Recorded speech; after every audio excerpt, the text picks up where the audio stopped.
Hello, welcome back to my kitchen. And if you weren't aware, let me be the first to wish you Happy Celiac Awareness Month.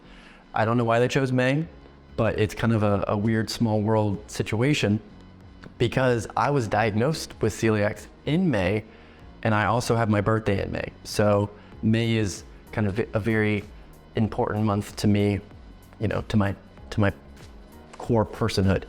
Sticking with the pancake theme, what we're making today are crepes, or in the famous words of Ricky Bobby, oh, those little thin pancakes? I love those things, which he, I believe, stated right before getting his arm broken by a French guy. But his description is pretty apt in kind of what they are. They have very similar ingredients to pancakes, and they are just prepared extremely thin. And speaking of similarities, last week I talked about latkes, which were kind of traditionally made for Hanukkah.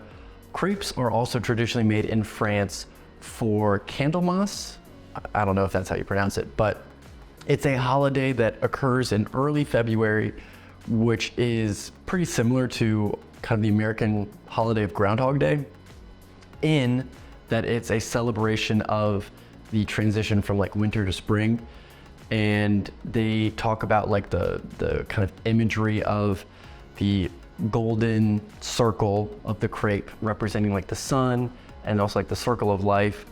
But the thing that I found the most interesting were the kind of traditions or superstitions that people have surrounding the preparation of crepes for Candlemas, which one was you have to hold a golden coin or a ring in your left hand, while with your right hand, you're flipping the crepe in the pan. And if you successfully do that, you get wealth for the next year. But my favorite one is after you make the first crepe, you have to hide it in a drawer someplace. And that somehow brings you luck for the coming year. But my question is, does it have to remain hidden for the full year? Like, does the luck end once it's found? Or can you throw it away like the next day? Like, is it, like, how long do you have to do that for? Or is it like a forever thing? And French people have a drawer full of old crepes that are the first batch every year. These are the questions that keep me up at night. So if you have answers, let me know. I don't think anybody watches in France, but maybe one day someone will watch it and then tell me, and my life will be complete. Back on track. Well, the recipe that we're gonna make today was not the first recipe that I found. The first recipe I found was actually from Gluten-Free Shoestring, which if you are unfamiliar with like gluten-free kind of cooking, recipe finding, great website to go with. I also own one of their kind of physical cookbooks, but they make solid stuff and have like lots of information in it, very informative. But on this particular occasion, the recipe very clearly states to use a flour that doesn't have xanthan gum in it. And I have 3 different types of flour, and I thought one of them didn't have xanthan gum in it. Turns out that's wrong. All of them have it. And I was like, crap, what am I gonna do? So instead of being like a sane person and going to the store and buying another brand, which I know at one point I had it. I think Bob's Red Mill doesn't have it in there. So like I would have just gotten that, which I thought I had some of, and I don't. I, on the other hand, was like, no, we're gonna make this work. So I found another recipe that calls specifically for xanthan gum to be added if your flour doesn't have it in there. And this way, if it comes out rubbery, it's not my fault. It's the recipe's fault, because the recipe asked for the xanthan gum to be there. So that's my story, and I'm gonna stick to it. We are also making a lemon sauce because we're making a sweet kind of crepe, but you can also do savory crepes. I've never done that before, never had that before the glutening, never had it after the glutening, but depending on how many of these crepes I make, I might give that a go. But what we're gonna see today are gonna be crepes with a lemon sauce, possibly some powdered sugar, because growing up, that was kind of like the classic that I had was, it was just lemon juice and like powdered sugar, but I figured go a little fancy, show off for the crowd, and we're gonna make a lemon sauce. So I'm gonna include the recipe that has that in the description as well. I'm making myself hungry now, thinking about all this delicious food. So why don't we run through the ingredients and then get into cooking. Eggs, milk, gluten-free flour, sugar, vanilla, and butter. The first step is pretty straightforward. You just dump all the ingredients into the bowl, use an electric hand mixer to mix it all up until it's smooth, and technically you're done at that point, but it is recommended to put the batter in the fridge for at least an hour because that will help it not tear when we're cooking it. Also, little pro tip from the recipe is if you're making a savory crepe to omit the sugar and the vanilla extract and add in some salt, just because that kind of will pair well with a savory dish a lot better than having that sugar and vanilla in there. So obviously we're making a sweet one, so we're gonna include those, but if you were going for savory, you don't really need those.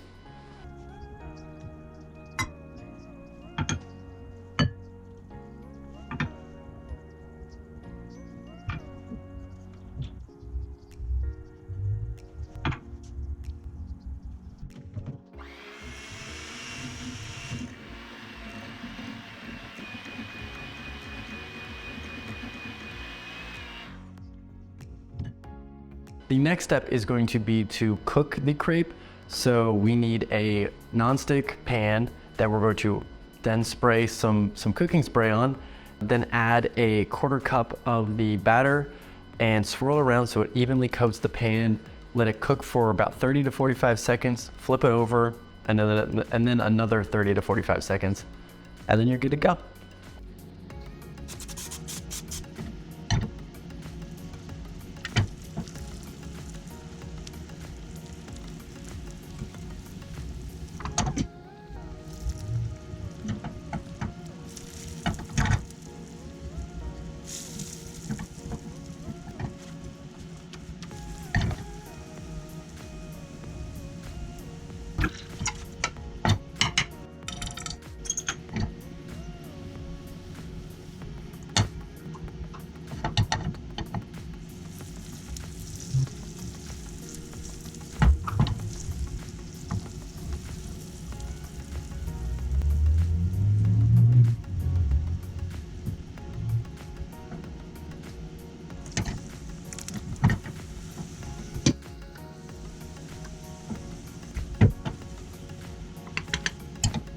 So the next step is going to be to serve the crepe.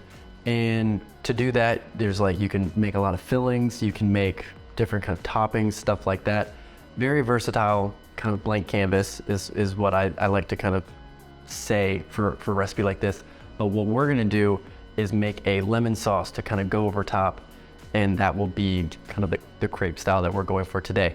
And to do that, the first step is going to be in a small saucepan. We're gonna mix some water with some sugar and then kind of let that cook for, I think, 8 to 10 minutes until it's kind of like golden brown in color. It kind of like becomes like an amber color. So let's throw some sugar and water on the stovetop.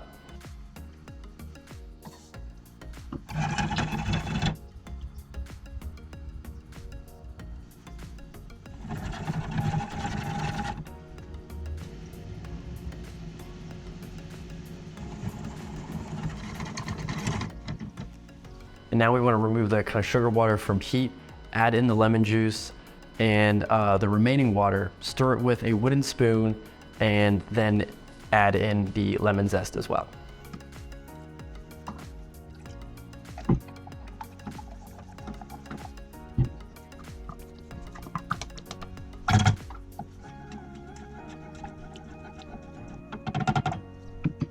So I don't know what order I'm gonna edit the stuff in. I know that in my head, I envisioned kind of going through the crepes and then going through the lemon sauce, like how to make that. However, in reality, I actually made the lemon sauce first because I figured let that kind of cool off a little bit. Hopefully it would thicken up a little bit because it was kind of thin.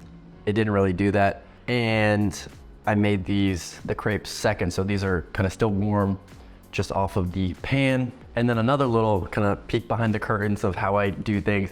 I actually filmed all of the talking beforehand. So I made the mix, and then I filmed all of the stuff, and then I let it sit, and then kind of did all of the actual cooking on the stovetop. And now we're here talking again. So I'm saying all of that because from me talking to me executing, a few things have changed or things should be commented on, like the making of the crepes. You might have noticed I was choo-choo on the struggle bus, which that's definitely a train. Also for the sauce, it calls for, I think, just granular sugar, but I know from the gluten-free on a shoestring recipe that it said if you use like raw sugar instead of granular sugar, it makes for like a, I think they said like a richer sauce. Also, spoiler alert, in just panic and stress, I have eaten one of the rejects. So I do know how it tastes already, and it is quite good.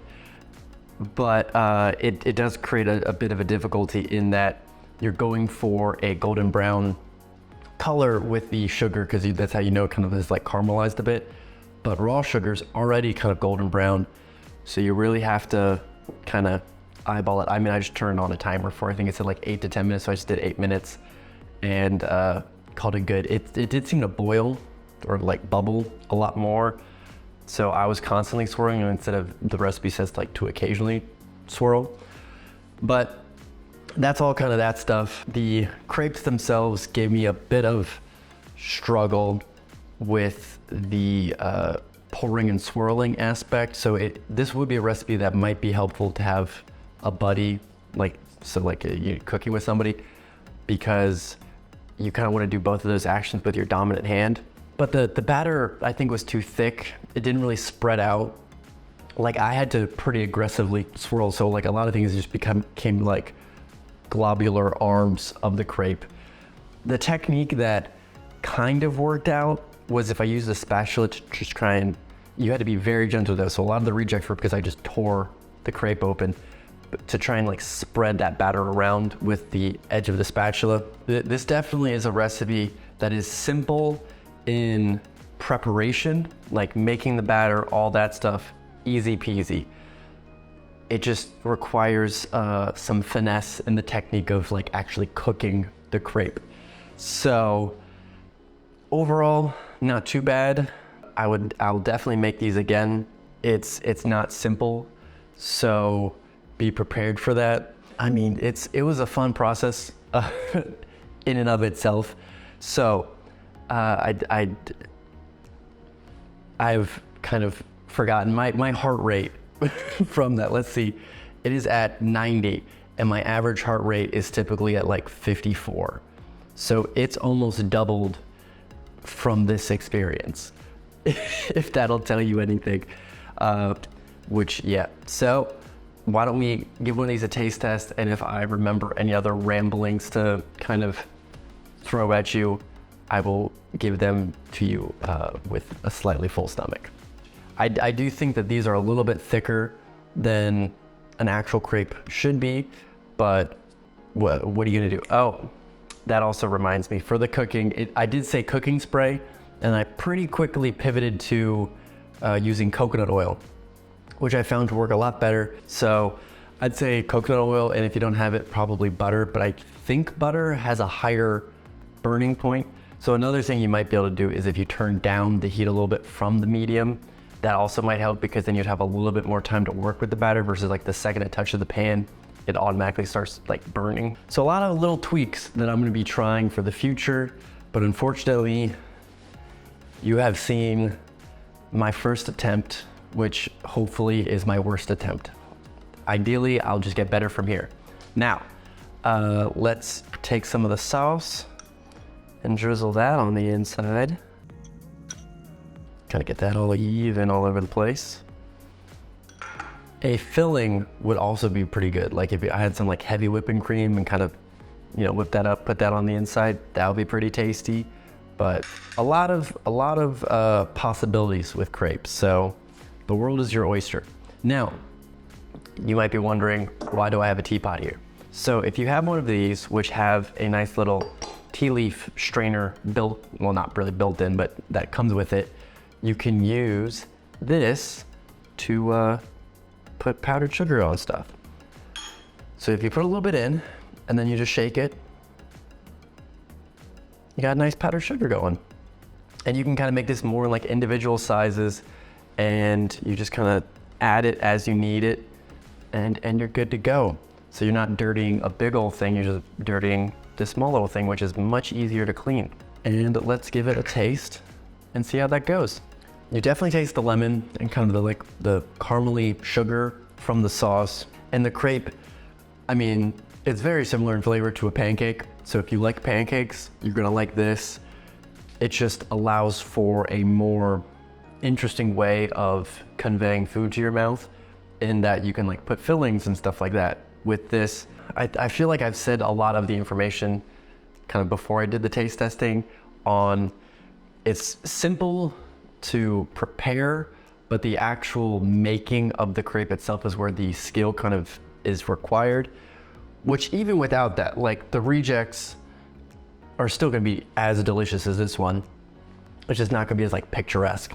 So you're gonna have a delicious crepe at the end of this. It just might not be a perfect circle, which at the end of the day, you're eating it, it's being digested, who cares?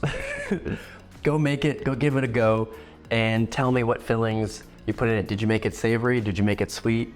I wanna know this info, because I will probably try them in the future, because I feel like I'm gonna make this, because I want to get good at making the crepe. It's New Year's resolution, even though it's May. So on that note, bye Mom, still not dead. See ya.